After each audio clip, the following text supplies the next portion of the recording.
नमस्कार दोस्तों, आप सभी का स्वागत है। आज मैं आपको बहुत ही जबरदस्त कहानी बताने वाला हूँ। आप ध्यान से पढ़ना, इसमें आप ही के लिए एक सीख छिपी हुई है। तो चलिए अब आपका ज्यादा वक्त ना लेते हुए काम की बात करते हैं। 3 गुरुओं की मोटिवेशनल कहानी। एक महात्मा गुरुकुल चलाते थे। इस गुरुकुल में हजारों शिष्य उनसे शिक्षा पाने के लिए आते थे।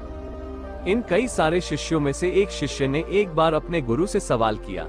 उसने कहा, गुरुजी, अगर आप बुरा ना माने तो मैं आपसे एक प्रश्न पूछना चाहता हूँ। गुरु ने कहा, हाँ, तुम मुझसे कोई भी प्रश्न पूछ सकते हो और मैं तुम्हें उसका संतोषकारक उत्तर देने का प्रयत्न करूंगा। शिष्य ने गुरु से पूछा कि आप बहुत ज्ञानी और विद्वान हैं, इसमें कोई दो राय नहीं है। जिस तरह हमें आपसे ज्ञान मिलता है, यानी कि आप हमारे गुरु हैं, मैं जानना चाहता हूँ कि आपके सबसे बड़े गुरु जिनसे आपको जीवन का सबसे महत्वपूर्ण ज्ञान मिला, वो कौन है? गुरु ने कहा कि वैसे तो मेरे जीवन में हजारों गुरु हैं जिन्होंने मुझे जीवन के सफर में कुछ ना कुछ जरूर सिखाया है, लेकिन मैं मेरे 3 प्रमुख गुरुओं के बारे में तुम्हें बताना चाहूंगा। मेरा पहला गुरु एक चोर था। एक बार मैं एक लंबी यात्रा से किसी गांव से गुजर रहा था। मैं काफी ज्यादा थक चुका था और किसी के घर ठहर कर आराम करना चाहता था। एक गांव के पास आने पर मुझे एक आदमी दिखा, तो मैंने उससे पूछा कि मुझे उसके गांव में कहीं पर आराम करने के लिए आश्रय मिलेगा कि नहीं। उस आदमी ने अपना परिचय देते हुए मुझे कहा कि वो एक चोर है और इस गांव में ज्यादातर लोग नास्तिक हैं, इसलिए कोई भी मुझे वहां आश्रय नहीं देगा।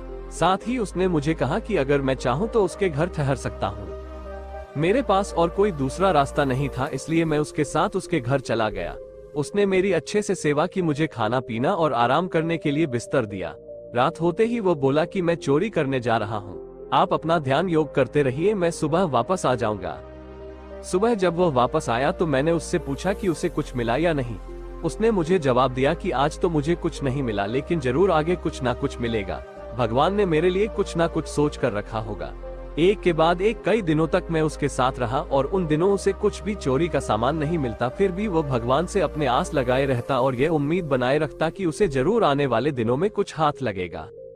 इस तरह चोर के रूप में मेरे पहले गुरु ने मुझे ये सिखाया कि हम जिस भी रास्ते को चुनकर उस पर चलने लगते हैं, फिर चाहे जो हो जाए, हमें उस रास्ते को और उस विश्वास को कि एक दिन हमें मंजिल मिलेगी, कभी नहीं छोड़ना चाहिए। वो दिन है और आज का दिन है। तब से मैंने कभी अपनी ध्यान और भगवान की भक्ति नहीं छोड़ी। मेरा दूसरा गुरु एक कुत्ता था। एक बार मैं किसी जरूरी काम से काफी दूर का सफर कर जंगल से गुजर रहा था। लंबे सफर के चलते मुझे बहुत ज्यादा प्यास लगी थी, इसलिए मैं वहां पर एक तालाब के पास जाकर पानी पीने लगा। उस तालाब के पास एक कुत्ता पहले से पानी पीने के लिए आया हुआ था। कुत्ता जैसे ही पानी पीने के लिए तालाब में अपना मुंह झुकता था, उसे उसका ही प्रतिबिंब पानी में दिखता। उस प्रतिबिंब को वो दूसरा कुत्ता समझकर डर जाता और पीछे हट जाता। कुछ समय पीछे रहने के बाद कुत्ता फिर से प्रयास करता और फिर से डर के पीछे हटता। काफी समय बीतने के बाद कुत्ते ने हिम्मत जुटाकर आखिरकार तालाब से पानी पी लिया और अपनी प्यास बुझाकर वहां से चला गया। मेरे उस दूसरे गुरु ने मुझे सिखाया कि जीवन में चाहे जितनी बड़ी समस्या या मुसीबत आ जाए, अगर हम उससे जूझते रहेंगे, लड़ते रहेंगे, तो उसे जरूर हराने में कामयाब भी होंगे और तभी हमें सफलता मिलेगी। मेरा तीसरा प्रमुख गुरु एक 4 साल का छोटा बच्चा था। एक बार मैंने एक बच्चे को मोमबत्ती हाथ में लेकर चर्च की तरफ दौड़ते हुए देखा। मुझे उसे देखकर थोड़ी शरारत सूझी। मैंने उस बच्चे को रोका और उससे पूछा कि तुम यह मोमबत्ती कहाँ ले जा रहे हो? उसने जवाब दिया, वो चर्च में इस मोमबत्ती को ले जा रहा है। मैंने बच्चे से पूछा कि यह मोमबत्ती तुमने जलाई है? बच्चे ने हाँ में जवाब दिया।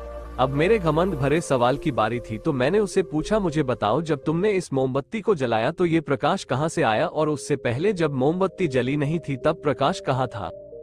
बच्चे ने मेरे सवाल के जवाब में अपने हाथ में पकड़ी मोमबत्ती को फूंक मारकर बुझा दिया और मुझसे बोला, आप देख लीजिए, पहले प्रकाश था और अब नहीं है, आपकी आंखों के सामने वो कहाँ गया, यह मुझे बताइए।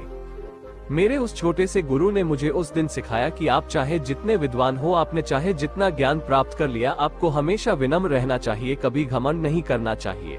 दोस्तों, छोटी सी ये मोटिवेशनल कहानी हमें सिखाती है कि जीवन में हमेशा सीखते रहना कितना जरूरी है, चाहे फिर वो शिक्षा हमें कहीं से भी मिले, किसी से भी मिले, इससे कोई फर्क नहीं पड़ता। फर्क पड़ता है हमेशा विनम्र बने रहने से और कभी घमंड ना करने से।